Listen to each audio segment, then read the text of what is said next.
कृष्ण बाप माता जी से अनुरोध करती हूँ कि वो हमें आज के टॉपिक आचार ही प्रचार है पर गाइड करें। धन्यवाद माता जी। हरे कृष्णा। हरे कृष्ण माता जी, दंडवत प्रणाम सभी को। बहुत बहुत धन्यवाद माता जी आपका कि आपने मुझे फिर से पात्र समझा कि मैं कुछ आपसे शेयर कर सकूं इस अच्छे ग्रुप से। तो हम शुरू करते हैं। ओम ज्ञानतिमिरान्धस्य ज्ञानाञ्जनशलाकया चक्षुरुन्मीलितं येन तस्मै श्रीगुरुवे नमः। जी माता जी, एक टॉपिक बहुत ही इंटरेस्टिंग टॉपिक आपने बताया। मैं खुद ये टॉपिक शायद नहीं ला सकती, इसलिए आपने ये टॉपिक सजेस्ट किया, तो बहुत धन्यवाद आपका जनेश्वरी माता जी। क्योंकि ये जो विषय है हमारा कि आचार ही प्रचार है, ये इतना इतना बड़ा और इतना विस्तारित विषय है। मतलब इसके इतने अंग हैं अलग अलग कि हम इस पर अनगिनत दिनों तक चर्चा कर सकते हैं। तो हमने जैसे हमारा ये जो भी हमारी चर्चाएं होती है महिलाओं के लिए ज्यादा हम आधारित रखते हैं इन्हें।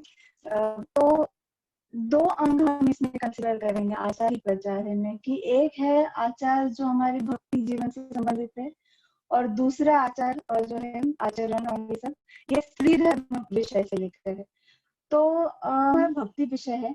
इस विषय पर महिलाओं को, पुरुषों को, जो भी कृष्ण भावना में आते हैं उनको अच्छा मार्गदर्शन मिल जाता ही है, क्योंकि उस पर सभी का मेन फोकस रहता है कि सारा जो ध्यान होता है वो उसी पर होता है कि कृष्ण भक्ति, फिर भगवान कृष्ण से हमारा जो संबंध है और वो सब।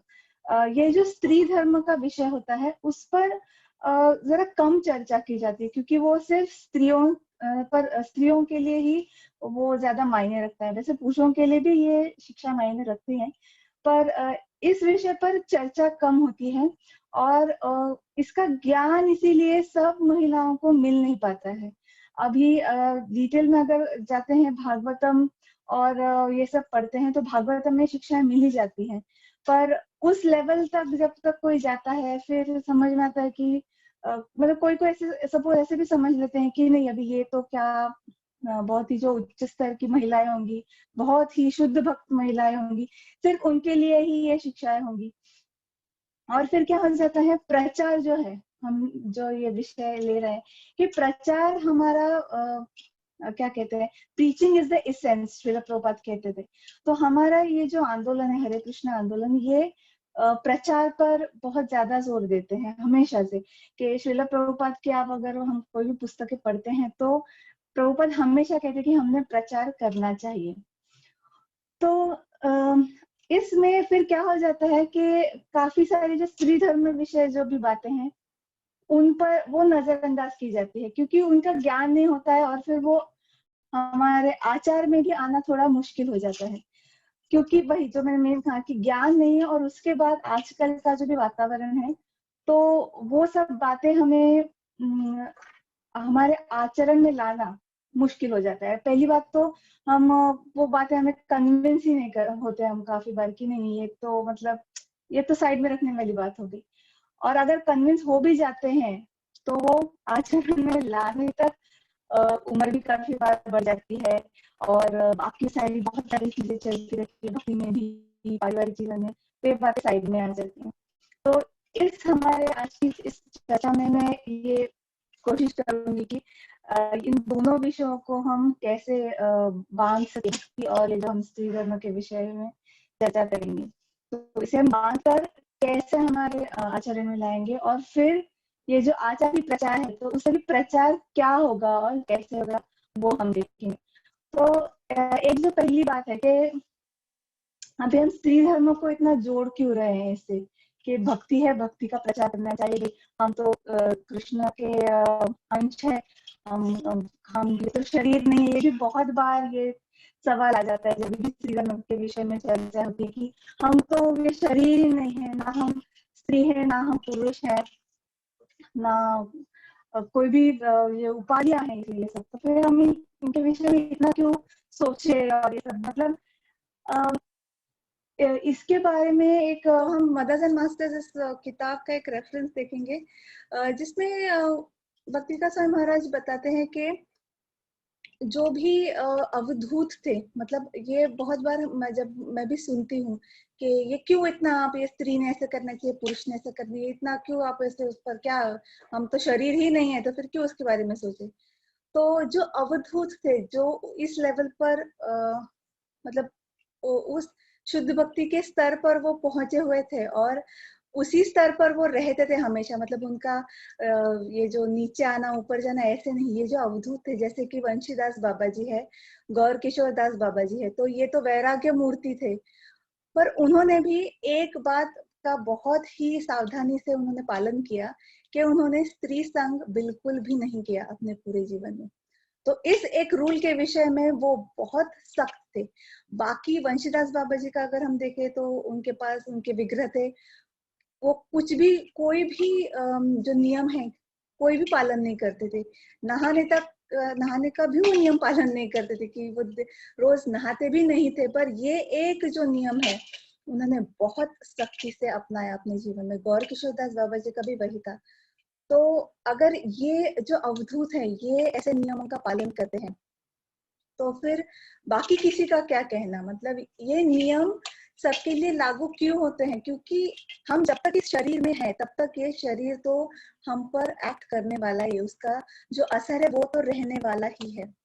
और अगर ये हम हमारे आचरण में नहीं लाएंगे, अभी स्त्री धर्म की डिटेल बातें हम डिस्कस करेंगे, तो चलो नहीं किया तो क्या हो जाता है, नहीं फॉलो किया तो क्या होगा। तो बहुत प्रॉब्लम्स आ सकती हैं। अभी वो हमें समझ में नहीं आती है, ऐसे तुरंत समझ में नहीं आएंगी कि चलो ये प्रॉब्लम हमारी लाइफ में अभी आ रहा है, या फिर प्रॉब्लम भी नहीं कह सकते, कभी कभी सिर्फ जिसे हम कहते हैं कि मानसिक तनाव हो जाता है किसी चीज का। महिलाओं के विषय में बहुत छोटी और काफी नाजुक विषयों से संबंधित भी मानसिक तनाव आ जाते हैं।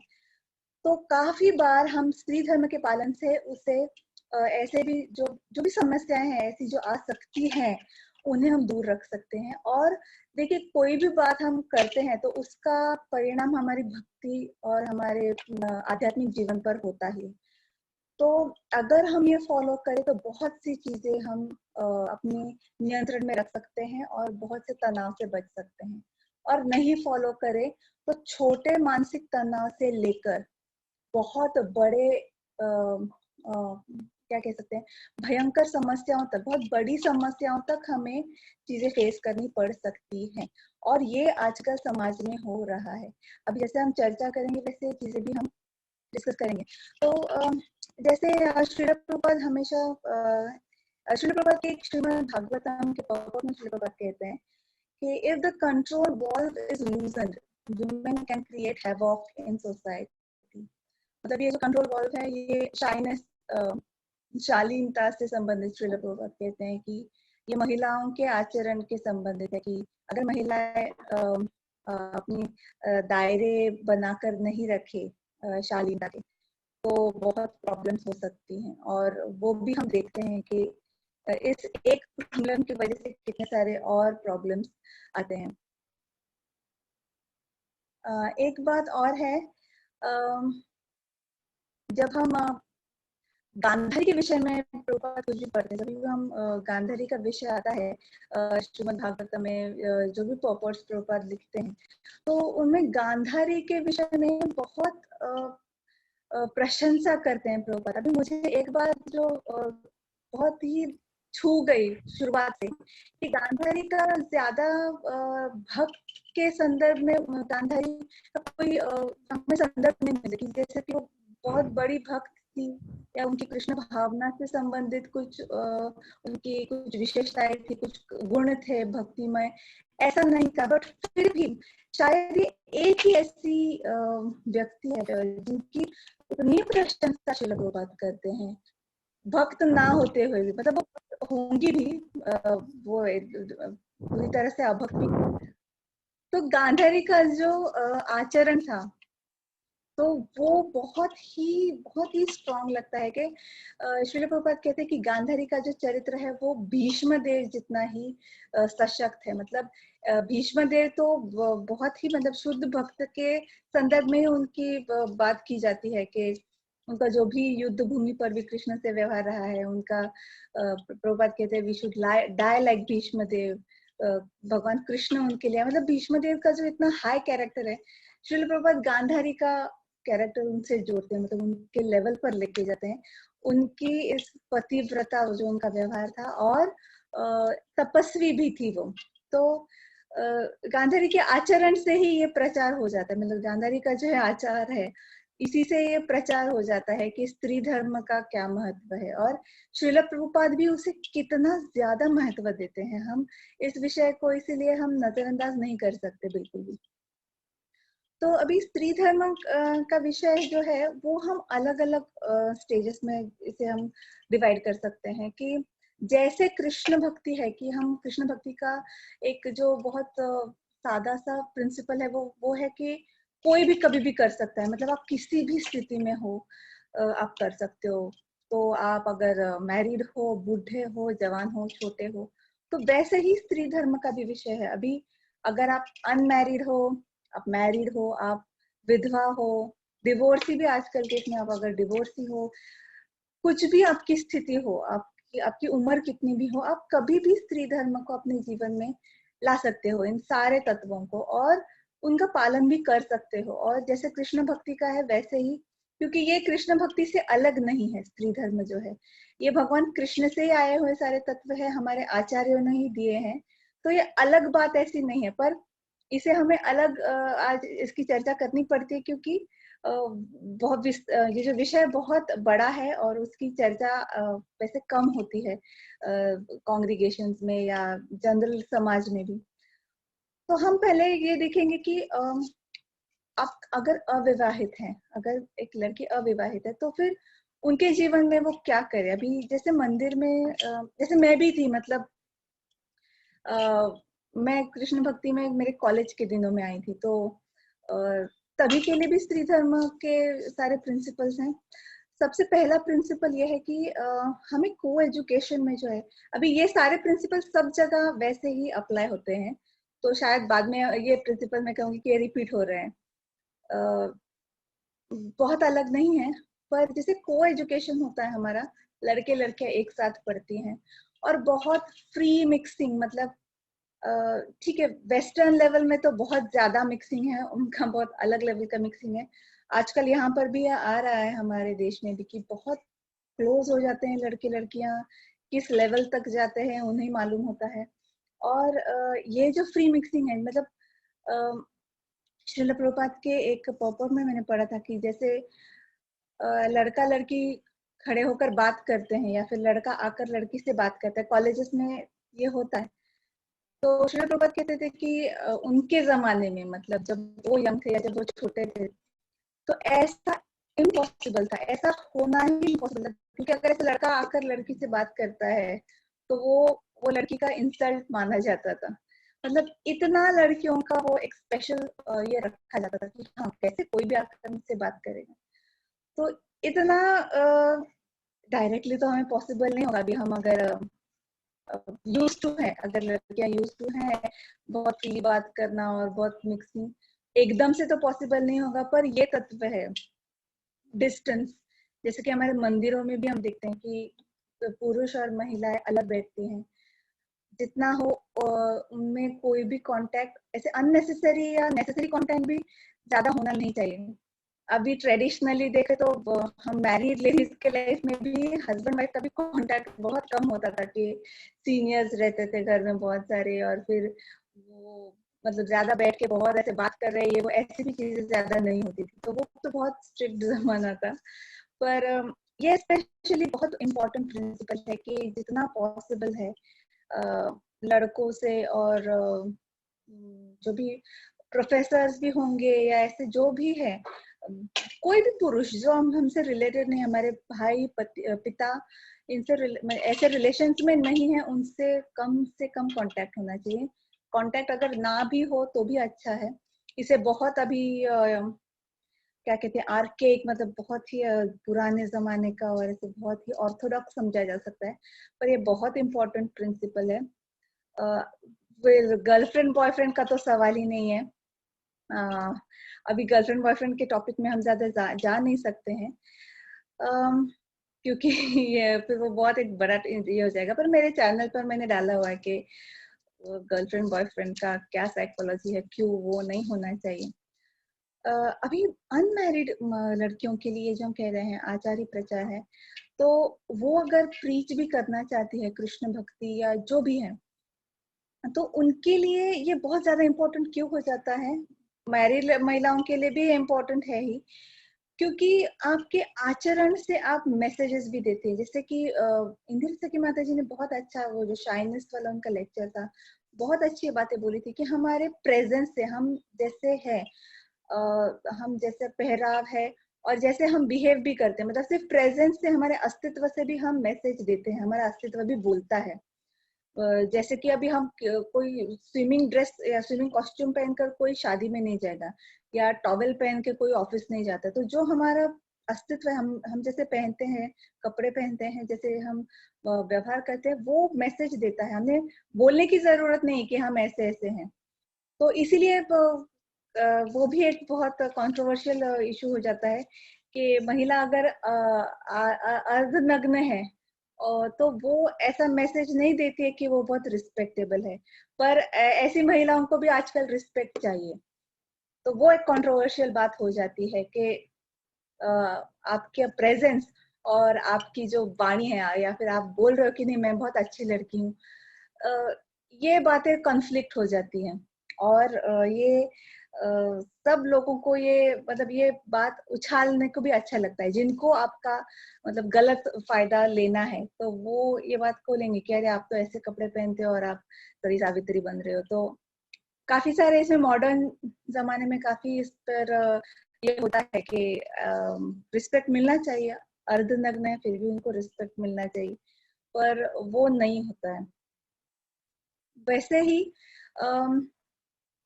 एक और बात जो है, जी हाँ, मैरिड लाइफ में भी, मतलब ये जो हमने अभी कहा कि जो भी गैर पुरुष हैं उनसे मिनिमम कांटेक्ट। आप विधवा भी बाद में हो जाते तो फिर तो बहुत ही रिस्ट्रिक्टेड लाइफ होना चाहिए। अभी भी रिस्ट्रिक्टेड लाइफ ही होना चाहिए, पर महिला विधवा भी हो जाती तो ये प्रिंसिपल सब जगह अप्लाई होता है टिल द एंड। और इस एक प्रिंसिपल से अभी क्या हो जाता है, मैं थोड़ा एग्जांपल्स देना भी बहुत पसंद करती हूँ, क्योंकि ये जो विषय है थोड़े विवादित है। और क्या हो जाता है कि हाँ आप तो सिर्फ बोलते हो, आप क्या फिर किताब पढ़ के आके हमको सुनाने लगे हो। तो ऐसा नहीं होता है। हम अपनी आंखें भी खुली रखते हैं, हम देखते हैं क्या चल रहा है समाज में, हमारे शास्त्र क्या कह रहे हैं, और उससे जो अनुभव आता है उनसे हमारी, और ये जो इन पर जो हमारी निष्ठा है वो और बढ़ते जाती है। तो जैसे अभी मैंने काफी बार देखा है, जैसे अपार्टमेंट है, अपार्टमेंट में महिलाएं आती हैं, पुरुष आते हैं, और महिला ऐसे आधा घंटा पौना घंटा ऐसे दूसरे पुरुषों से बात करे कि बात तो कुछ गलत तो नहीं कर रहे होते, हाँ अभी कैसे है, कुछ भी मतलब जनरल बातें होती, गप्पे गप्पे मारते हैं। तो अभी जैसे ये गप्पे मारना कुछ गलत तो नहीं है। अभी जैसे मैंने कहा कोएड में तो हमको जबरदस्ती मिक्स करने की आदत डाली जाती है कि नहीं आप लड़कों से भी बात करो, ये करो वो करो। पर होता क्या है, जैसे देखा जाता है बाद में कि फिर धीरे धीरे नंबर्स एक्सचेंज हो जाते हैं। जैसे मैं मैरिड लोगों के विषय में बोल रही हूँ, नंबर्स एक्सचेंज हो जाते हैं। और फिर महिला अगर चरित्रवान है, जो कि होनी चाहिए, और फिर क्या हो जाता है, वो जो भी पुरुष हैं उनको वो एक कोई तो भी आपको ऐसे टेढ़ा सा मैसेज डाल देंगे, कोई ऐसी कॉम्प्लीमेंट डाल देंगे, तो जो चरित्रवान महिला है उसे तो वो अच्छा नहीं लगेगा। और अगर वो महिला को अच्छा लगता है तो फिर वो आगे और भी कुछ उनके एडवांसेस हो सकते हैं। जैसे जैसे मैंने कहा मैसेज हमारा व्यवहार भी देता है। जैसे आपने बोलने की जरूरत नहीं कि मैं चरित्रवान हूँ, या आपने बोलने की जरूरत नहीं है कि हाँ मैं चरित्रवान नहीं हूँ। या ऐसे डायरेक्टली कैसे हो जाता है ना कि ऐसा नहीं है कि आपको डायरेक्टली चरित्रवान या ना, आप क्या कहते हैं चरित्रहीन, ऐसे कैटेगरीज में ऐसे कोई किसी को डालता नहीं कि अरे आप तो चरित्रहीन हो, आप मुझसे बात करें, ऐसा नहीं होता है। ये सब क्या कहते हैं सूक्ष्म लेवल पर ये सब चीजें शुरू होती हैं, और काफी बार वो काफी हॉरिबल मतलब रिजल्ट जो होता है काफी भयंकर इसमें वो एंड होता है। और इसमें मुझे एक ही कहना है कि अगर महिला चरित्रवान है, वो जानती है चरित्रवान होने का मतलब, तो थोड़ा सा भी अगर कोई पुरुष उनसे कोई नजदीकी का व्यवहार करने की कोशिश भी करता है तो वो हर्ट हो जाती है। पर जैसे इसमें मैंने कहा कि आपका आचार अगर वैसा नहीं है तो प्रचार अलग ही होने वाला है, कि उनको वही प्रचार होगा कि चलो ये इनसे हम क्लोजनेस बढ़ा सकते हैं। तो ये अनमैरिड हो मैरिड हो, आप किसी भी स्थिति में हो, आपका ये जो आचरण है ये स्ट्रिक्ट होना ही चाहिए। भले किसी को रूड लग जाए, हाँ ज्यादा एरोगेंस भी हमें नहीं रखना है किसी के साथ, पर डिस्टेंस रखकर लिमिटेड हम ये कांटेक्ट रखते हैं, रखना भी चाहिए। और एक जो पद्म पुराण में भी आया हुआ है, मैंने इस पर वीडियो भी बनाया है कि जैसे मैरिड महिलाओं के लिए वो है कि मैरिड महिला जब भी जहाँ पर भी जाती है, सपोज उन्हें कहीं अकेले जाना पड़े, या जैसे काफी जगह अकेले जाना पड़ता है, पति ऑफिस में है तो हमने ये जो एस्पेक्ट्स है वो देखे हैं। जी हाँ, अगर आप मतलब शादी से पहले, शादी के बाद तो पति जो है उनको सब मालूम होना चाहिए।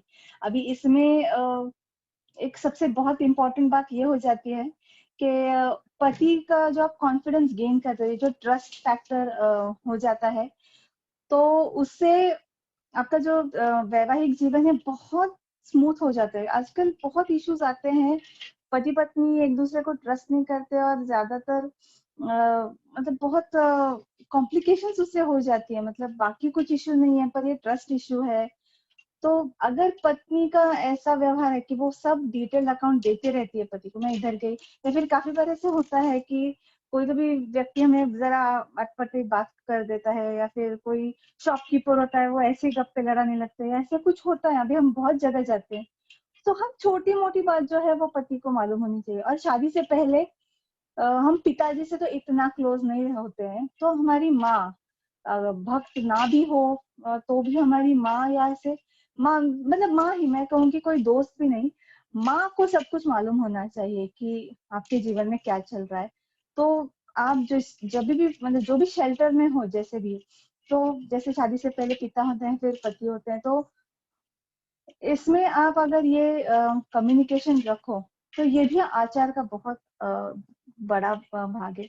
इससे जो प्रचार होगा, तो प्रचार अभी देखिए हम प्रचार का भी आगे देखेंगे कि प्रचार के कैसे अलग अलग अंग हैं। तो इसमें आपका जो रिलेशनशिप बन जाएगा वो ही प्रचार होगा, आपको अलग से कुछ कहने की जरूरत नहीं रहेगी। तो आपका जैसा रिलेशनशिप है, लोग उससे प्रेरणा लेंगे कि कैसे ऐसे रिलेशनशिप हो सकता है। ऐसे इससे क्या है, इसका जो असर है वो भक्ति पर भी होता है। अगर पति पत्नी के रिश्ते में तनाव है तो उसका असर भक्ति पर होता है, बच्चों पर होता है। तो आगे जाकर अगर हम ये देखें कि हमारे आचरण का कितना इम्पैक्ट हमारे मदरहुड पर होता है, मतलब एज एक माँ के तौर पर, तो हम जानते हैं बच्चे तो हमको हमसे ज्यादा अच्छी तरह समझते हैं और हमसे भी स्मार्ट होते हैं। हमारी सारी गलतियां, हमारी सारी जो भी कमियां होती हैं वो उनको समझती हैं। और एक लेक्चर में आप भी सुन रही थी भक्ति विकास स्वामी महाराज का कि चिल्ड्रन आर इनोसेंट, ये बहुत प्रोपोगेट किया जाता है, कुछ हद तक ठीक है, पर children are actually not innocent. मतलब उनमें वो सारी वृत्ति होती है, मतलब सारी जो क्या कहते हैं टेंडेंसीज है, वो सारी गलत टेंडेंसीज भी होती हैं, पर वो सिर्फ कहते हैं कि जरा कवर्ड होती हैं। पर जैसे हमने कहा कि उनके इनोसेंस के आगे अगर वो जाते हैं, और वो जाते हैं कि, तो वो क्या है, हमारे आचरण में जो भी खामियां देखेंगे तो वो खुद उसका क्या कहते हैं गलत फायदा लेने की कोशिश करेंगे। अगर वो देखते हैं हम कंसिस्टेंट नहीं है, अगर वो देखते हैं कि हम कंसिस्टेंटली कुछ कर नहीं रहे हैं, या फिर हम एक दिन एक चीज कर रहे हैं, दूसरे दिन उनको छूट दे रहे हैं, तो वो कभी भी डिसिप्लिन में नहीं आएंगे। और ऐसी कितनी सारी बातों के बारे में हो सकता है कि बच्चे हमारे आचरण से, बच्चों के मामले में तो बहुत ही मैटर करता है कि हमारा आचरण कैसा है। हम वो हमेशा कहते हैं ना कि action speak stronger than words.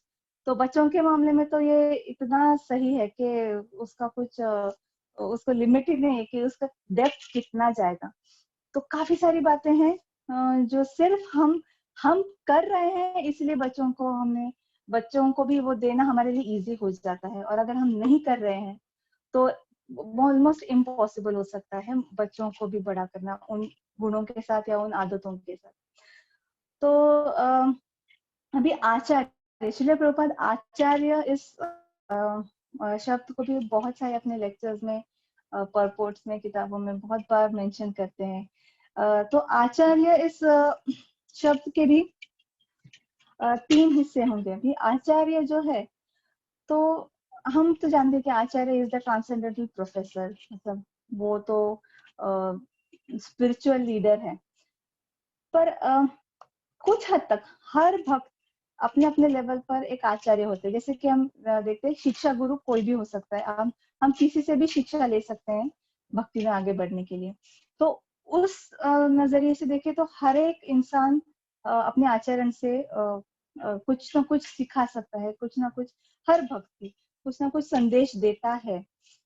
तो ये संदेश कैसा है कि हम कोई भी सेल्फ मेड नहीं, जैसे कि प्रभुपाद आचार्य के विषय में भी कहते हैं बॉम्बे के एक लेक्चर में कि आचार्य इज नॉट सेल्फ मेड। तो हम कोई भी भक्त हो तो हम भी कोई, ये रूल्स अगर आचार्यों के लिए फॉलो हो रहे हैं तो हमारे लिए तो ये है ही कि हम सेल्फ मेड नहीं, हमारी खुद की क्या कहते हैं, कोई औकात है नहीं। ये भी बहुत सुनने को हमें अच्छा लगना चाहिए, क्योंकि भौतिक जगत में हर एक जन अपना अपना स्तर बढ़ाने में और मैं कितना महान हूँ, मैं कितना अलग दिख सकता हूँ, ये सब करने में जुटे रहते हैं। तो हम तो सेल्फ मेड है ही नहीं, मतलब होने भी नहीं वाले हैं, तो होना भी नहीं है। तो ये बात बहुत अच्छी है कि we are not self made. अगर आचार्य सेल्फ मेड नहीं है तो हम भी सेल्फ मेड होने का सवाल नहीं है। तो इसमें 3 भाग हैं कि आचार्य हैज नॉलेज, उनको ज्ञान है। तो हमने हर भक्ति विषय में और हमारे आचरण भी हमारा कैसा होना चाहिए इस विषय में हमने ज्ञान लेना चाहिए। और ये भी एक कांस्टेंट प्रोसेस है, हर छोटी चीज से लेकर, कोई मंत्र हम अगर गलत बोल रहे हैं, कोई मंत्र हम बोल नहीं रहे हैं, कोई मंत्र आधा बोल रहे हैं, मंगल आरती में हम बोल नहीं रहे हैं मंगल आरती, ऐसे आचरण के अनेक अनेक विषय है कि जो हमने कांस्टेंट उसका पहले ज्ञान लेना चाहिए कि अरे हमें करना क्या चाहिए, क्या क्या करना चाहिए। कि जैसे भोग आरती, चलो भोग आरती तो बहुत इंपॉर्टेंट है, भोग आरती हमें आती है क्या, नहीं, अरे भोग आरती आनी चाहिए। तो ये इतनी सारी बातें हैं जो हमने पहले ज्ञान लेना चाहिए कि हमें करना क्या चाहिए। और ये ज्ञान हमें आजकल बहुत इजीली अवेलेबल है। गुरु महाराज जो हमारे हैं उनसे हमें डायरेक्ट गाइडलाइंस होती है, सब कुछ अवेलेबल है श्रील प्रभुपाद की बुक्स में। दूसरा है, ये ज्ञान के बाद वो अपने जीवन में वो लाते हैं। ज्ञान प्राप्त करने से सिर्फ ज्ञान प्राप्त करना इनफ नहीं है। जैसे कि श्रील प्रभुपाद कहते हैं कि a leader who smokes can not teach to stop smoking. तो अगर आप खुद वो नहीं फॉलो करें तो आप वो किसी को वो ज्ञान भी दे नहीं सकते हैं और कुछ अपेक्षा भी नहीं कर सकते कि उनसे कुछ उनके जीवन में कुछ बदलाव आएगा। तो ही बिहेव, अपने जीवन में भी वो लाना है। और तीसरा है कि टीचिंग अदर्स, मतलब और ये 2 स्टेप्स होने के बाद हमें प्रचार भी करना है, हमें बताना भी है कि हाँ ऐसा कीजिए। पर अगर ये पहले 2 स्टेप्स हम नहीं कर रहे हैं तो ये जो तीसरा स्टेप है वो खोखला हो जाने वाला है। जैसे कि कितने सारे आध्यात्मिक गुरु हैं आजकल कि उनका एक तो उनका ज्ञान क्या है उसका भी कोई प्रमाण नहीं है, उसके बाद उनका आचरण कैसा है उसके बारे में भी कुछ क्लियर नहीं होता है। तो वो क्या जानते हैं, क्या देना चाहते हैं और वो क्या प्रीच कर रहे हैं, प्रचार क्या कर रहे हैं, वो समझ में भी नहीं आता। मुझे सबसे ज्यादा, मतलब बहुत सारी बातें तो श्रील प्रभुपाद की बहुत सारी बातें छू गई थी जब मैं नई थी, मतलब कृष्ण भावना में जब मैं नई आई थी और मैंने जब डिसाइड किया था कि अभी ये मुझे मेरे जीवन में करना है अंत तक। तो ये बात मुझे बहुत छू गई थी कि श्रील प्रभुपाद जो कह रहे हैं वो ही कर रहे हैं और वो ही करने को भी कह रहे हैं। तो जैसे ईशोपनिषद में आता है मंत्र 7 में के, मंत्र 6 और 7 दोनों वैसे ही है कि एकत्वम एकत्वम अनुपश्यतः। तो भगवान से हमारा एकत्वम है, मतलब हम एक ही गुण के हैं। और दूसरा उसका अर्थ जो श्रील प्रभुपाद देते हैं कि हमारे गुण, हम गुणों से भगवान जैसे ही हैं क्योंकि हम उनका अंश है। और दूसरा अर्थ वो है कि वी हैव सेम इंटरेस्ट, एक इंटरेस्ट है। तो वही हम हमारे होम स्कूल में चर्चा कर रहे थे कि देखो जैसे कृष्ण कहते हैं कि मुझे शरण आओ, मुझे शरण जाओ। और श्रील प्रभुपाद भी वही कहते हैं कि कृष्ण को शरण जाओ। और श्रील प्रभुपाद खुद भी ही सरेंडर टू कृष्ण। मतलब जो नॉलेज है वो एक तो अनअडल्टरेटेड पास कर रहे हैं, उसके बाद अपना जीवन भी वैसा है और उसके बाद वो वही बता रहे हैं। ये चीजें जो है इन लाइन मैंने किसी भी आध्यात्मिक प्रणाली में या कहीं पर भी कभी भी देखी नहीं थी। इतना क्लैरिटी, इतना परफेक्शन ये 3 चीजों में। तो ये जो हमारे आचार्य है, हमारा सौभाग्य है कि हम ऐसे आचार्य जो है उनकी छत्र छाया में है। तो अभी आचार्य तो हम नहीं है, अभी हम ये चर्चा तो कर रहे हैं कि आचार्य प्रचार्य, आचार्य तो हम नहीं है, पर जैसे मैंने कहा अपने अपने स्तर पर हम फिर भी शिक्षा देते हैं और दे सकते हैं। हमारा स्तर कुछ भी हो, छोटे स्तर पर हो, हम बड़े स्तर पर हो, मतलब प्रचार के हिसाब से कह रही हूँ, बहुत बड़े प्रचारक हो हम, बहुत बड़े प्रचारक ना भी हो, तो इसमें मुझे एक बात बहुत जो छू गई वो वही थी कि श्रील प्रभुपाद को एक बार श्रील प्रभुपाद ट्रांसलेशंस कर रहे थे, तो आई थिंक ये भूरीचंद प्रभु का बुक है माय ग्लोरियस मास्टर, उसमें बहुत अच्छे उन्होंने प्रभुपाद के पास टाइम्स दिए हैं। तो तभी श्रील प्रभुपाद ने किसी को बुलाया उनके साथ ट्रांसलेशन में उनको हेल्प करने के लिए। तो वो जो भक्त थे उन्होंने कहा कि Prabhupada I am sleeping only for 4 hours या 5 आवर्स ऐसे कुछ की, और तो मैं नहीं जाग सकता, अभी इतना कम सो रहा हूँ पहले ही। तो श्रील प्रभुपाद कहते हैं कि अरे भाई मैं तो सिर्फ 2 या 3 घंटे सोता हूँ, मैं तो तुमसे कम सोता हूँ। तो फिर वो भक्त कहते हैं कि अरे आप तो शुद्ध भक्त है। तो प्रभुपाद कहते हैं कि why you are not a pure devotee. तो मतलब ऐसा प्रभुपाद का ये था कि हर एक जन ने शुद्ध भक्ति या ये जो हम आचार्य अभी डिस्कस कर रहे हैं, हर एक ने उस लेवल तक जाने की कोशिश करनी चाहिए।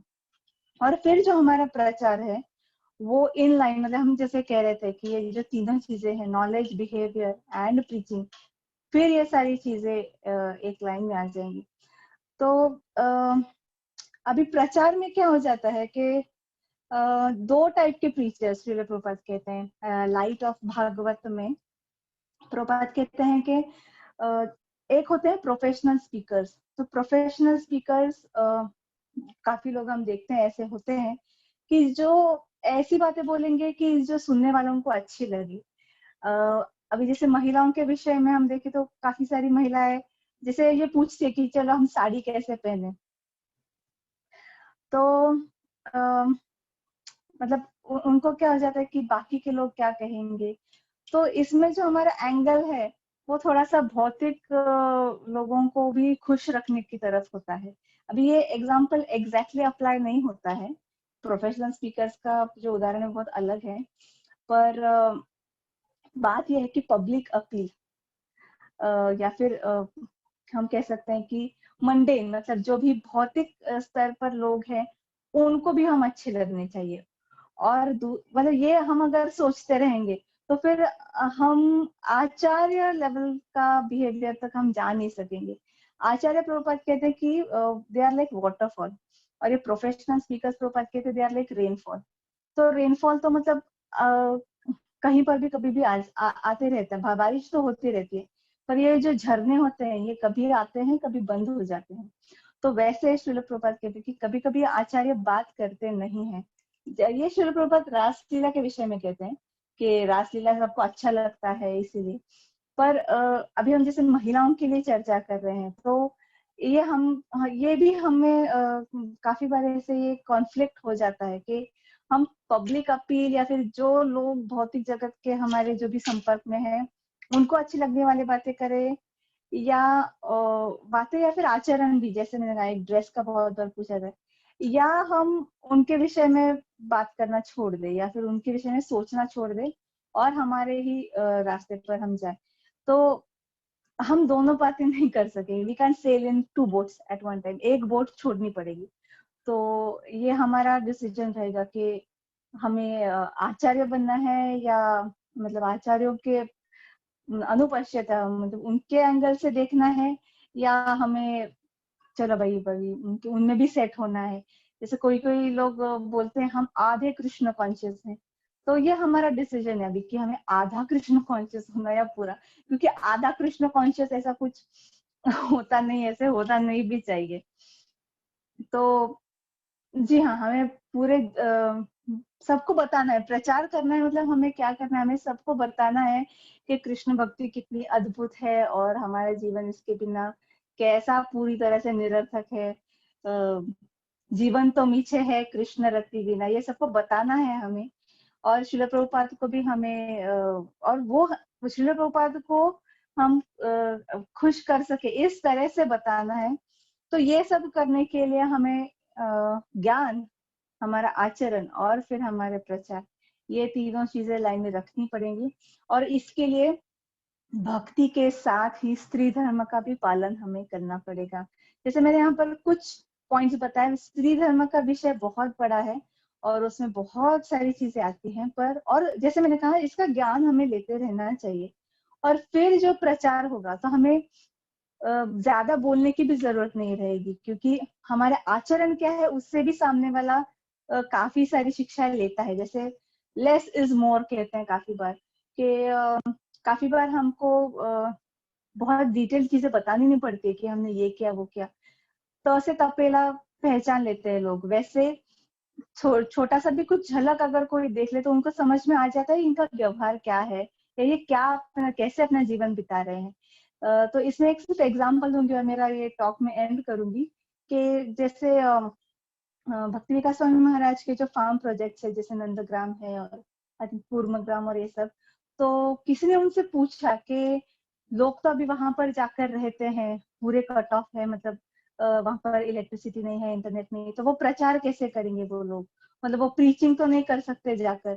तो तभी गुरु महाराज ने कहा कि वहां पर जाकर वैसे जीवन जीना ये भी प्रचार ही है।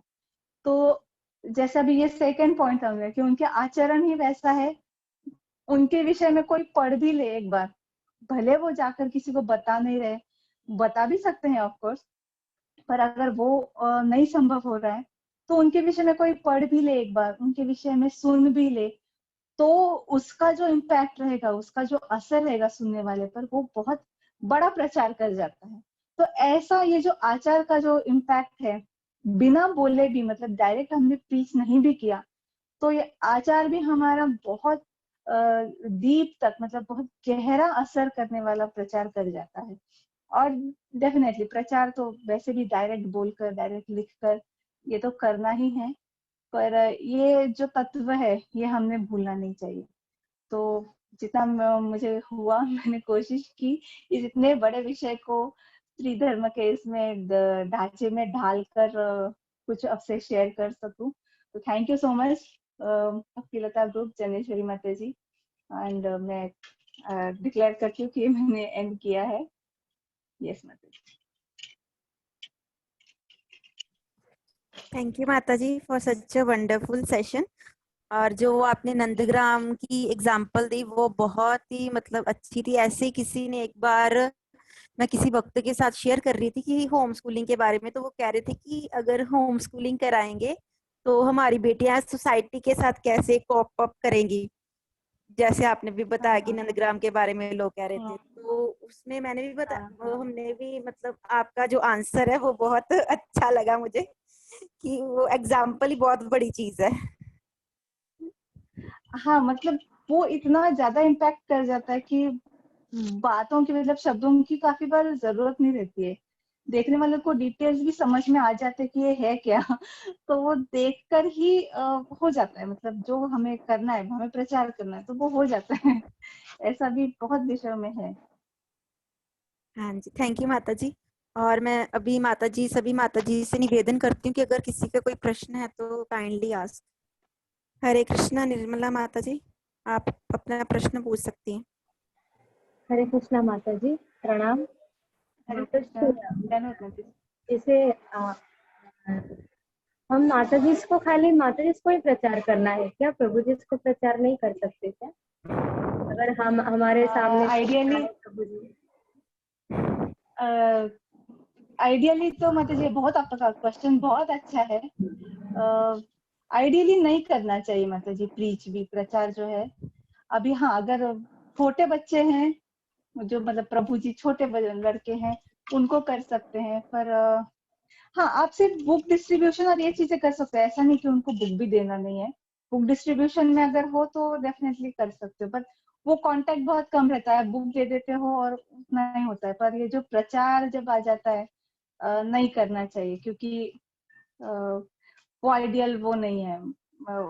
माता जी ने माता जी को ही करना चाहिए, क्योंकि उससे क्या होता है क्लोजनेस काफी आ जाता है, काफी सारे अलग अलग विषय आ जाते हैं। और कुछ अगर प्रभु जी बहुत अच्छे विचार के नहीं है तो वो आप कुछ भी प्रश्न भी पूछ लेते हैं। ये भी काफी बार देखा गया है कि अच्छे प्रश्न नहीं पूछते हैं। इट्स गुड टू अवॉइड माता जी, बेस्ट रहेगा अवॉइड करें तो। प्रभु जी नहीं, प्रभु जी इसको करना चाहिए।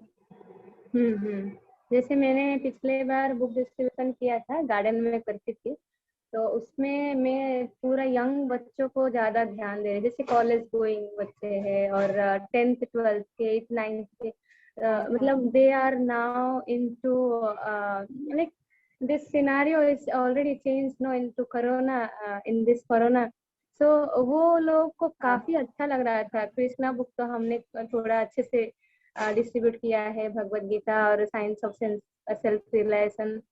तो उस समय वो हमारे एक ग्रुप है वानर सेना करके, इधर मैं नवी मुंबई से बात कर रही हूँ, तो उधर हम लोग वो बच्चे आने लगे, 3-4 बच्चे आ रहे हैं कब से, जब से हमने ऑनलाइन क्लासेस हाँ, चालू ये तो की। बहुत अच्छा है मतलब जी।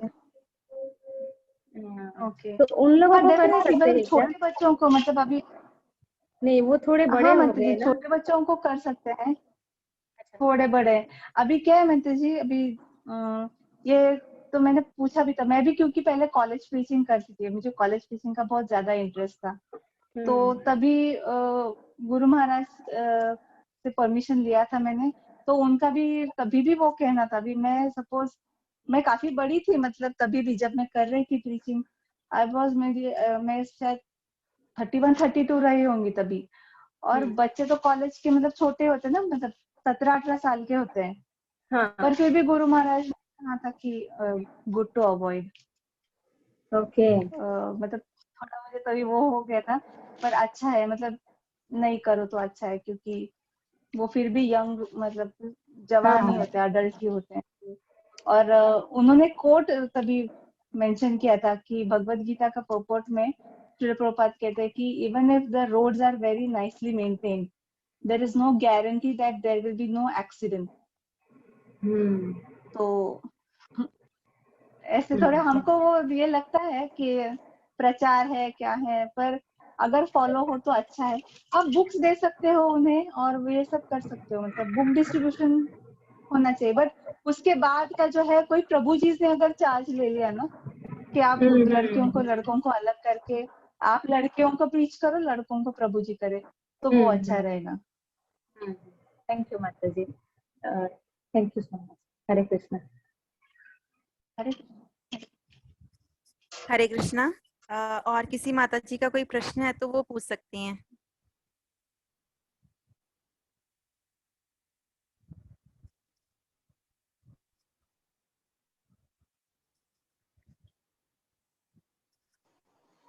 हरे कृष्ण माता जी।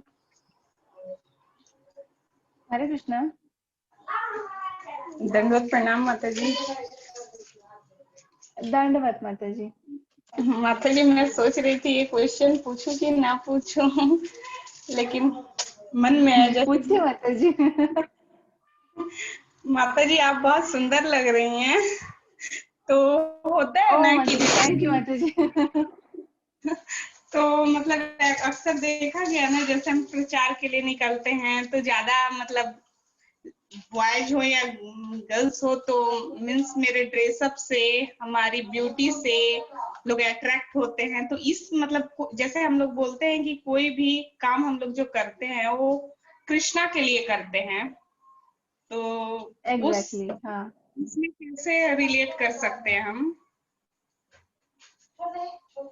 हाँ अभी कैसे माता जी, ये प्रॉब्लम मतलब ये क्या है, ये हमको प्रॉब्लम तभी लगेगा जैसे मैंने अभी कहा ना कि हम मिक्स्ड क्राउड में जा रहे हैं, यंग लड़के भी हैं, पुरुष भी हैं। अगर वहां जा रहे हैं तो वो ज्यादा हमें ऑकवर्ड या ऐसे कुछ लगता है। अगर महिलाओं में जाते हैं तो ये ऑकवर्ड नहीं लगता है। अगर आप, हाँ अगर ऐसा भी हो रहा है कि लड़कियां भी अट्रैक्ट हो जाती है, अरे माता जी सुंदर है तो हम जाएंगे, तो वैसे तो माता जी जनरली होता नहीं लॉन्ग रन में, लॉन्ग रन तक ज्यादा दिन तक उनका रियल इंटरेस्ट ही उनको लाता है। पर ये अगर हम लड़कियों में ही प्रीच करें माता जी में, तो उसको फिर हम कृष्ण भावना में डायरेक्टली जो डाउटली कहते हैं उसको हम कनेक्ट कर सकते कि चलो इनको हाँ चलो ये सुंदर माता जी तो आ तो गए, तो सुना उन्होंने कुछ कृष्ण भावना के विषय में।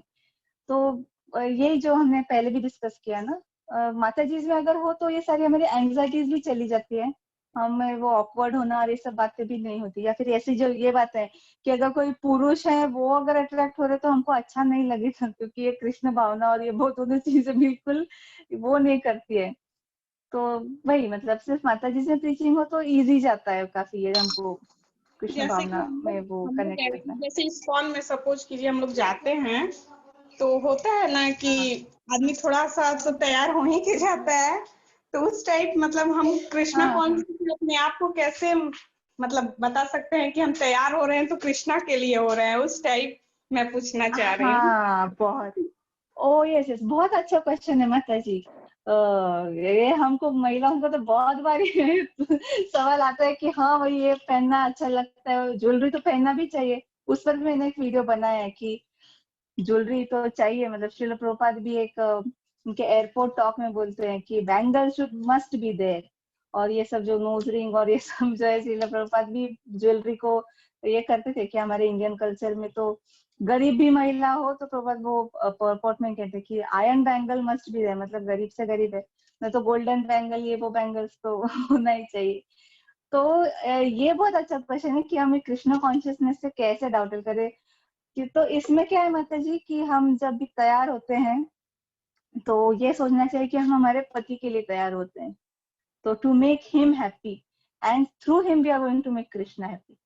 तो जैसे डायरेक्टली कृष्णा तो काफी बार हमें मुश्किल जा सकता है क्योंकि हम गोपी तो है नहीं कि उस लेवल तक हम है या ऐसे, पर हमें ये बताया गया है कि पति को फोकस रखिए, उनको कैसा पसंद है, उनको क्या अच्छा लगता है।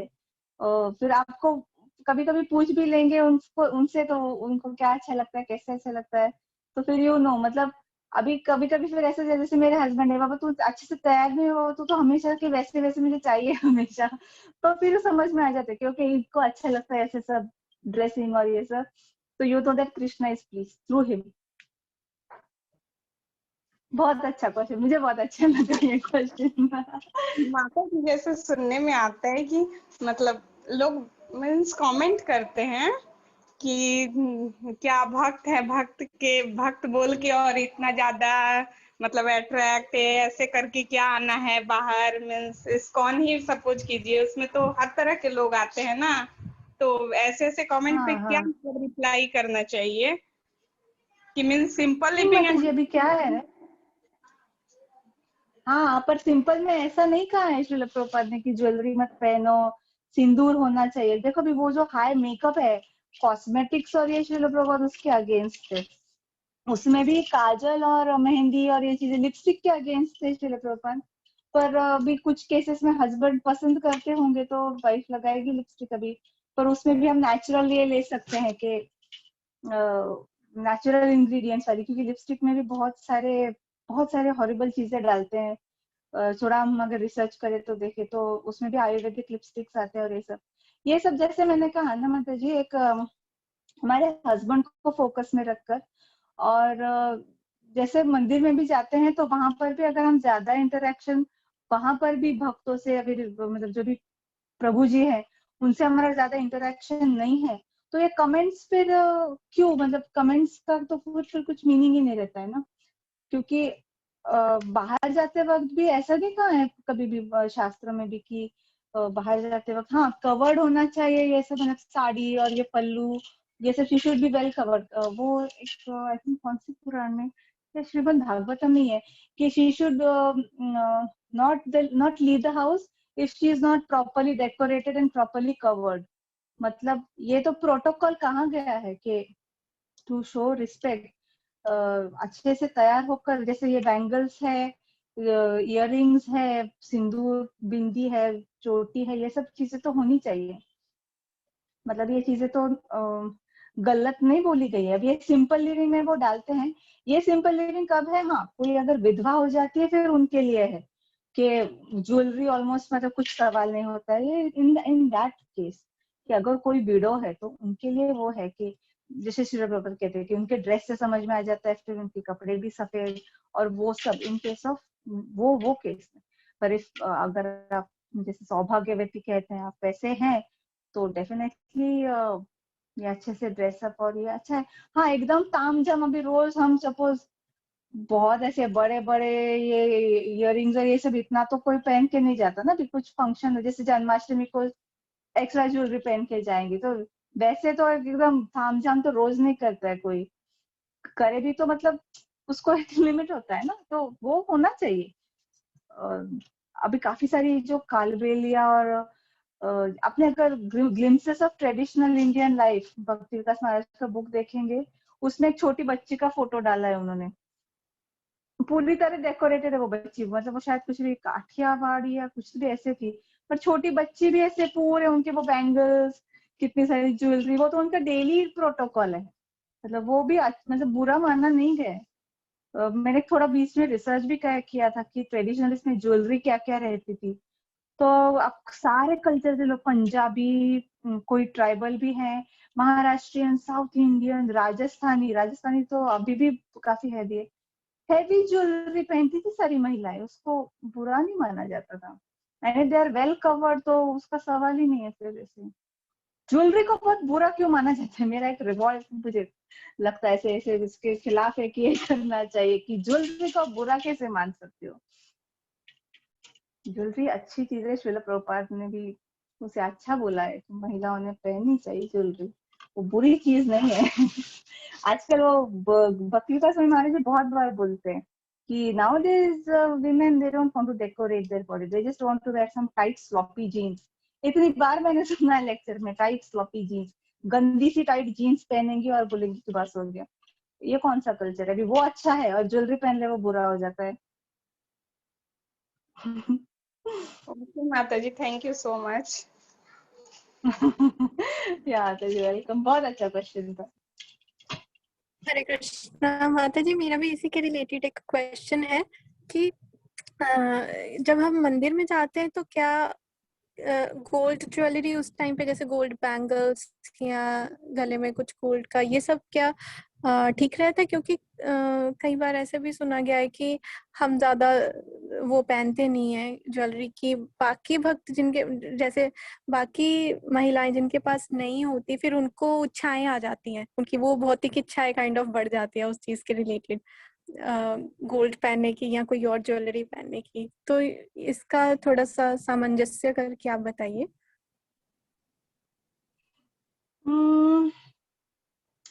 जैसे मैंने कहा ना माता जी, ये अभी थोड़ा कॉन्ग्रीगेशन डिपेंडेंट भी होगा।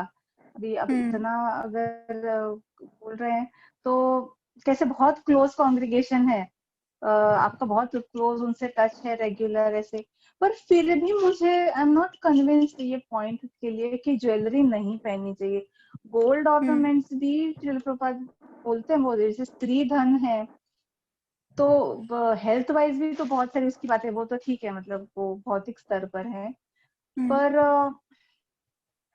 फिर भी मुझे जितना मैं जानती हूँ चीजों को, जितना मैं समझती हूँ, प्रभुपाद की भी शिक्षा है, जो भी गुरु महाराज की भी है, जिनके पास नहीं हो इमिटेशन पहन ले। अभी हर एक जन थोड़ी ना रोज गोल्ड ज्वेलरी पहन सकता है, या हर एक जन थोड़ी ना बना सकता। अभी ये तो उस भक्त का स्तर है ना, वो भक्त है, वो सोचना चाहिए ज्वेलरी बुरी क्यों हो जाएगी। ये मेरा सवाल है, ज्वेलरी क्यों बुरी हो जाती है? जैसे मतलब जैसे टाइट जीन्स बुरा नहीं होता है, जो महिला टाइट जीन्स पहनती है वो बुरी नहीं होती है, पर जो महिला ज्वेलरी पहनती है वो कैसे बुरी हो जाती है? जिनको नहीं अफोर्ड होता वो इमिटेशन पहन ले, 200-250 में अच्छे अच्छे इमिटेशन सेट आते हैं, वो पहने। जिनको इतना ही शौक है ज्वेलरी का वो तो पहन ही लेंगे। जैसे मैं खुद गोल्ड ज्वेलरी ज्यादा पसंद नहीं करती हूँ क्योंकि उसका बहुत रिस्क होता है, मैं ना ज्यादा बनवाना पसंद करती हूँ, मेरा चॉइस है, तो मैं सिल्वर पसंद करती हूँ बहुत। या फिर मैं इमिटेशन पहन, क्योंकि शादी के बाद बहुत बोलते थे नहीं तुम इमिटेशन नहीं पहनना चाहिए, तो हमारे मतलब सीनियर हमारी मदर इन लॉ और ये सब बोलते थे आप सिल्वर पहन लो। जी जी। ज्वेलरी क्यों बुरी है?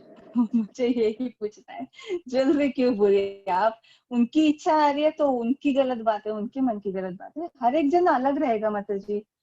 वो कोई भक्त धनी होंगे, कोई भक्त गरीब होंगे, पर ज्वेलरी क्यों बुरी हो रही है? आप पहन लो, आपको जो अफोर्ड कर सकते हो वो पहन लो। बात ये जी। माता जी, ये सिर्फ ईर्ष्या है ना, तो ये तो ईर्ष्या वैसे भी आ जाएगी। तो ये तो मतलब अभी वो बात होगी कि अरे भाई आपके पास कार है, उनके पास साइकिल है, तो आप कार में मत जाइए। तो ये तो राइट। बात ही बनती नहीं ना। हर भक्त आप जब कल से चलते जाइए, अभी वो माता जी 10 किलोमीटर चल के आती है क्योंकि वो अफोर्ड नहीं कर सकती, फिर आप कार से आ रही है, फिर उनको बुरा लगेगा। ये तो बात ही नहीं है ना माता जी। मतलब जी। हर वक्त अलग स्तर पर होने वाला है, भौतिक स्तर पर भी, आध्यात्मिक स्तर पर भी। ये हर एक का मैच्योरिटी होना चाहिए ना कि। और काफी सारी महिलाएं तो माता जी शर्माती है पहनने को, तो फिर अगर कोई पहन ले, अभी जैसे मैं पहन लेती हूँ तो भी उनको तकलीफ हो जाती है। ऐसे होते होते भी मेरे तक तो कमेंट्स आते नहीं है, वो तो बंद हो गए। जैसे मैंने कहा, मैं कुछ ये नहीं करती कि किसको क्या लगता है, मुझे बचपन से पसंद है ज्वेलरी। तो जैसे श्रील प्रभुपाद, मैं इसलिए हमेशा ढूंढती थी कि प्रभुपाद क्या कहते हैं इस विषय में, कि मुझे पसंद है तो प्रभुपाद क्या कहते हैं। तो प्रभुपाद तो कहते हैं, हाँ, और कितनी सारी जो वीडियोस है श्रील प्रभुपाद के, नोज रिंग्स देखते हैं, बड़ी बड़ी नोज रिंग्स पहनती है हमारी वेस्टर्न माता जी प्रभुपाद के हाँ। वीडियोस में। नोज रिंग तो बहुत अच्छी मानी जाती है।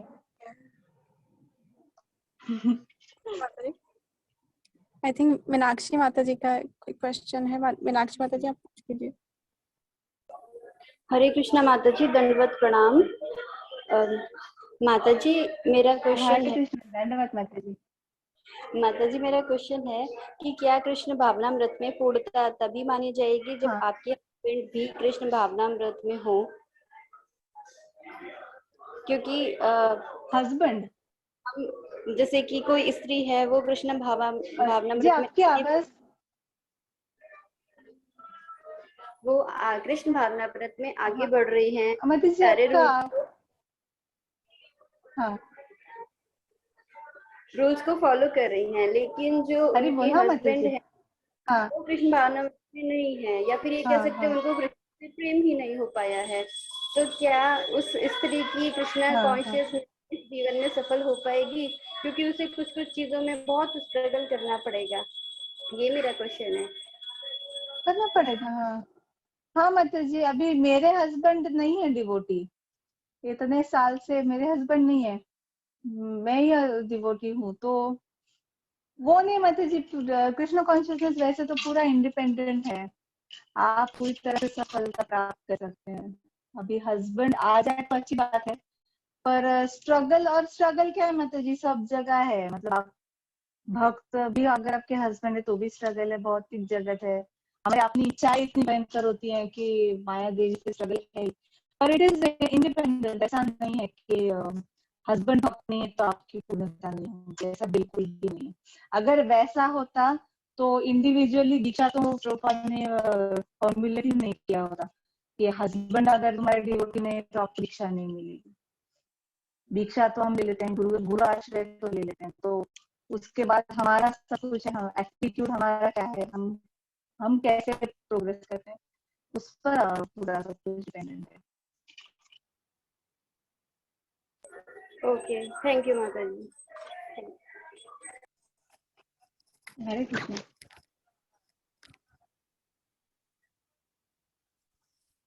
हरे कृष्णा माता जी, मेरा एक प्रश्न है कि जैसे कई बार भक्तों ने वो नग वगैरह डाले होते ना, पन्ना वगैरह, तो वो क्या डालना चाहिए कि नहीं? जैसे पुखराज पन्ना कुछ ऐसा, जैसे पंडित क्या बोले बताते माता हैं। जी? हरे कृष्णा। हाँ माता जी, मैंने डाला हुआ है। हरे कृष्णा। तो हाँ माता जी, मैंने जैसे कई डाला बार है। प्रभु जी, हाँ जी, तो जैसे प्रभु जी कई बार कहते हैं ना कि हमें पंडितों के पास जैसे नहीं जाना चाहिए, हमें विश्वास नहीं करना चाहिए। तो फिर मेरा यही प्रश्न है कि हमें हाँ, डालना चाहिए कि नहीं, तो किस बेसिस पे डालना चाहिए? नहीं डालना चाहिए। हाँ, अभी क्या है माता जी कि एस्ट्रोलॉजी, अभी ये तो जैसे जेमोलॉजी हो गया, पर ये एस्ट्रोलॉजर्स भी बताते हैं, अलग से तो इसका कोई वो नहीं है ब्रांच, एस्ट्रोलॉजर्स ही हमें बताते हैं। जो कि तो एस्ट्रोलॉजी के विषय में थोड़ा विवाद है इस्कॉन में कि एस्ट्रोलॉजी का हमें मतलब जानना चाहिए या नहीं जानना चाहिए। अभी भक्ति विकास स्वामी महाराज का अगर देखें तो भक्ति विकास स्वामी महाराज पूरे सपोर्ट में है एस्ट्रोलॉजी के। और जैसे एस्ट्रोलॉजी का क्या है माता जी कि जैसे वो एक सपोज साइंस है, हमारा वैदिक साइंस है, और उसमें बह नहीं जाना है। जैसे कि मतलब उसको हम ऑलमोस्ट कृष्ण भक्ति के लेवल पर लाकर अगर उसमें बह जाए कि बहुत ही हम उसको बहुत इंपॉर्टेंस देने लगे और उतना बह नहीं जाना है। पर एस्ट्रोलॉजी हमें गाइडलाइंस बहुत अच्छे देता है। तो जैसे अभी कुछ लिमिटेड चीजें जैसी है बहुत इम्पोर्टेंट, जैसे शादी के वक्त कुंडली मिलन बहुत इम्पोर्टेंट है। श्रीला प्रभुपाद भी बहुत स्ट्रेस करते थे कि बिना कुंडली मिलाए शादियां नहीं होनी चाहिए, क्योंकि उसका जो हमें वो साइंस जो है उसका जो हमें बेनिफिट है वो बहुत हाई लेवल पर मिल जाता है।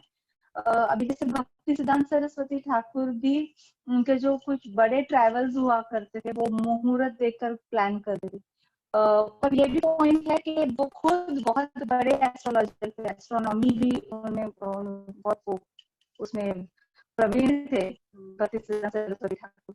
पर वो उन्होंने बाद में छोड़ दिया कि कृष्ण भक्ति के प्रचार और इससे ज्यादा देखे तो उन्होंने उसको लेस इम्पोर्टेंस दिया था हमेशा। अब ये जो तो एस्ट्रोलॉजी, हाँ मतलब उसमें क्या है माता जी कि अच्छे एस्ट्रोलॉजर मिलना बहुत मुश्किल है। जैसे कि हम कहते हैं डॉक्टर्स सभी तो बुरे नहीं होते, अच्छे डॉक्टर्स भी होते हैं, तो एस्ट्रोलॉजर अच्छे एस्ट्रोलॉजर मिलना मुश्किल है आजकल। पर अगर अच्छा एस्ट्रोलॉजर है तो आपको अच्छे गाइडलाइंस जो देंगे तो उससे हमारे जो काफी बड़े बड़े डिसीजन होते हैं, मैं ये नहीं कहूंगी मैं, क्योंकि उसमें बह जाना भी काफी इजी हो जाता है कि ना हर चीज कुछ कर लेंगे, हर चीज ऐसे उतना नहीं। पर जो बहुत बड़े हैं जो डिसीजन हमारे पूरे लाइफ को इम्पैक्ट करेंगे वो डिसीजन एस्ट्रोलॉजी का ये लेना चाहिए। बट अच्छे जो नॉलेजेबल एस्ट्रोलॉजर हैं जो शायद भक्त भी ना हो पर जिनको एस्ट्रोलॉजी का बहुत अच्छा ज्ञान है उनसे हमने वो लेना चाहिए। अब ये जेम्स का भी जो है, जेम्स भी पहनना अच्छी बात है। मतलब जैसे कृष्ण लीला में भी है कि Krishna learned the art of setting James, जो 64 आर्ट्स कृष्ण ने सीखे थे सांदीपनि मुनि के आश्रम में। तो सेटिंग जेम्स एंड ये सब इनका जो है कटिंग एंड वो जो है जेमोलॉजी एग्जैक्टली, पर ये वैदिक कल्चर में है। और ये जेम्स और इनका ऐसे कहा जाता है कि दे एक्ट एज विटामिन, मतलब विटामिन जो हमारे इसमें कमी जो होती है जिन चीजों की वो बूस्ट करते हैं। तो वैसे ये जेम्स भी हाँ, ये मन से नहीं पहनने चाहिए। अभी ये एस्ट्रोलॉजर बताते हैं कि कौन सा पहनना है, किसने, कौन से फिंगर में, और उसका क्या क्वालिटी, उसका साइज और वो सब बताते हैं एस्ट्रोलॉजर। तो मतलब वही मैं कह रही हूँ कि जो अच्छा एस्ट्रोलॉजर है उनको ढूंढकर उनसे अगर हमें सजेशन ले तो यहाँ ये भौतिक है, पर भौतिक जीवन में हम विटामिन भी तो लेते हैं, दवाई भी तो लेते हैं, तो ये इट्स नॉट रूल्ड आउट, मतलब इसको कैंसिल नहीं किया हुआ। पहले तो इनको तो हम भगवान नहीं मान रहे ना, ये तो है, ये भगवान तो नहीं हो जाने वाले, कृष्ण तो नहीं हो जाने वाले, ये कृष्ण का ही विटामिन है। ऐसे इस संघर्ष से पहन सकते, भगवान को ऑफर करके पहन सकते हैं। थैंक यू माता जी, ये मेरा डाउट बहुत देर से था तो आज क्लियर हो गया। थैंक यू, धन्यवाद माता जी। हरे कृष्ण माता जी। हरे कृष्ण माता जी, दंडवत प्रणाम। जैसे अभी राधिका माता जी ने बोला कि हमें जेम्स डालने चाहिए या नहीं डालने चाहिए, तो ये डाउट तो क्लियर हो गया। बट सेकंड डाउट ये है, जैसे डाला था मैंने भी, पर मैं जब से इस लाइन में हूँ मैंने उतार दिया। अभी लास्ट टाइम किसी एस्ट्रोलॉजर ने क्या डाला था माता जी आपने? माता जी ये जो आपने डाला हुआ है पिंक कलर का जेम जो होता है, हाँ ये डाला हुआ था। हाँ। मेरे को लास्ट टाइम किसी एस्ट्रोलॉजर ने बोला कि आपका सूरज बहुत तेज है तो उसकी पूजा होनी है और उसको हमें धरती में दबाना है एक सूरज लेके, पित्तल का या तांबे का समथिंग, उसको धरती में दबा देंगे तो आपका सूरज ढल जाएगा कि नहीं रहेगा। तो क्या मुझे वो पूजा करवानी चाहिए या नहीं करवानी चाहिए? क्योंकि मैंने तो उस टाइम फॉरगेट कर दिया कि नहीं रहने दो, क्या कर। हाँ पर अभी अगर हाँ नहीं, ये भी आपका क्वेश्चन था। हाँ नहीं मतलब ये भी आपका क्वेश्चन बहुत अच्छा है कि एस्ट्रोलॉजर सिर्फ जेम्स नहीं बताते। अभी एस्ट्रोलॉजर के पास हम जाते हैं तो वो किसी दूसरे देवी देवता या इन ग्रहों की पूजा, ग्रहों का जाप, ये सब बातें बताते हैं। तो जो हमारे अभी एस्ट्रोलॉजर है उनको तो मैंने क्लियरली बोल दिया कि हम ये पूजा और ये जप या फिर उपवास भी बताते हैं कि किसी और देवता के लिए उपवास करो। तो ये तो हमारा एक्सक्लूसिव है, हम कृष्ण को छोड़ के ना किसी के लिए उपवास करेंगे, ना किसी की पूजा करेंगे, ना किसी के लिए हम किसी का जाप करेंगे, मंत्र जाप करेंगे। तो ये तो नहीं, अभी ये तो क्या है, ये सिर्फ जन पहना है। और ये भी उन्होंने कहा था कि हम पूजा करवाएंगे, मैंने कहा मैं भगवान को अर्पण करके पहनूंगी। तो मतलब वो भी वो है इम्पोर्टेंट यहाँ पर कि अलग अलग उसमें नहीं घुसना है। तो डेमी गॉड वर्शिप और उसमें तो मैं नहीं जाऊंगी, मैंने उनको डायरेक्ट बोल दिया जो भी वो बोल रहे थे। या फिर वो कुछ ऐसी अलग अलग शांति बोलते हैं, यज्ञ, ये वो नहीं करेंगे हम। क्योंकि उपवास भी बहुत बहुत एस्ट्रोलॉजर्स बोलते हैं आप गुरुवार का उपवास कर लो, आप ये दिन सोमवार का उपवास कर लो, या फिर आप ये चीज चढ़ा दो किसी दूसरे देवता को। तो वो तो हम नहीं करते मतलब हाँ माता जी, मेरा सेकंड ये है कि जैसे मेरे हस्बैंड नॉन डिवोटी हैं तो वो उनको ये साड़ी और ये चीजें अच्छी नहीं लगती, तो फिर उस केस में मैं क्या करूँ? मैं तो यही सोचती रहती कि करूँ ना करूँ, कि हस्बैंड को अच्छा लगेगा या नहीं अच्छा लगेगा। ओके, उनको कैसे कैसे पसंद है फिर माता जी?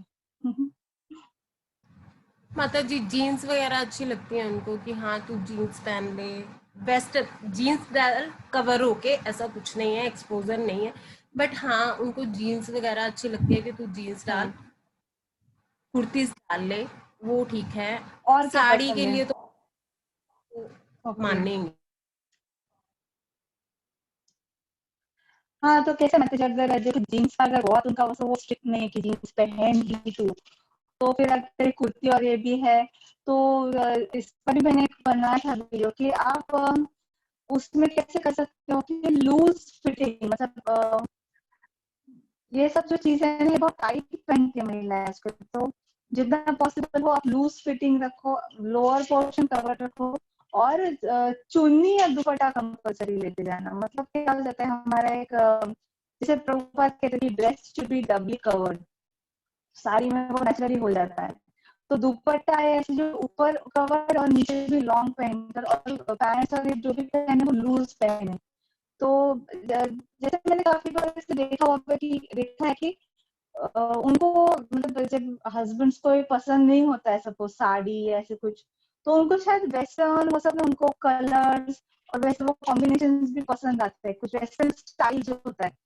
तो वो आप आपके इसमें ला सकते हो कि कुछ लूज प्लाजोस आते हैं आजकल, तो वेस्टर्न स्टाइल के पहन लीजिए, पर ऊपर भी कवर रखना। जैसे स्टोल ले लिया कोई वेस्टर्न स्टाइल वाला स्टोल ले लीजिए, स्लीवलेस अवॉइड कीजिए और लूज रखिए। तो इससे भी हमारा बेसिक शालीनता का जो है वो ये चीजें कवर हो जाती है, तत्व प्रिंसिपल्स कवर हो जाते हैं।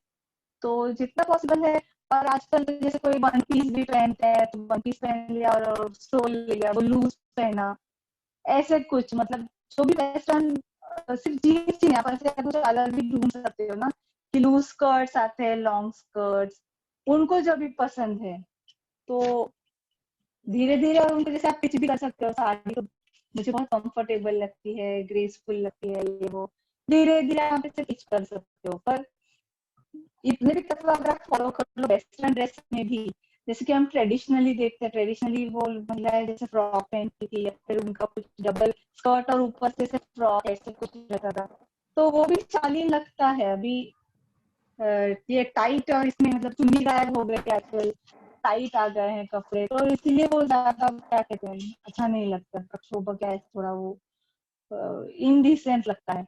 पर ये प्रिंसिपल फॉलो करें तो वेस्टर्न में भी आप सेटिस्फाइड हो सकते हैं कि चलो मुझे ऑकवर्ड तो नहीं लगेगा कहीं पर भी मैं जाऊँ तो। जी माता जी, थैंक यू। हरे कृष्णा माता जी। हरे कृष्ण। हरे कृष्णा, थैंक यू माता जी। और अगर अब किसी का कोई प्रश्न नहीं है तो हम आज के सेशन को एंड करते हैं। थैंक यू माता जी, बहुत अच्छा था आज का लेक्चर। धन्यवाद। Thank you.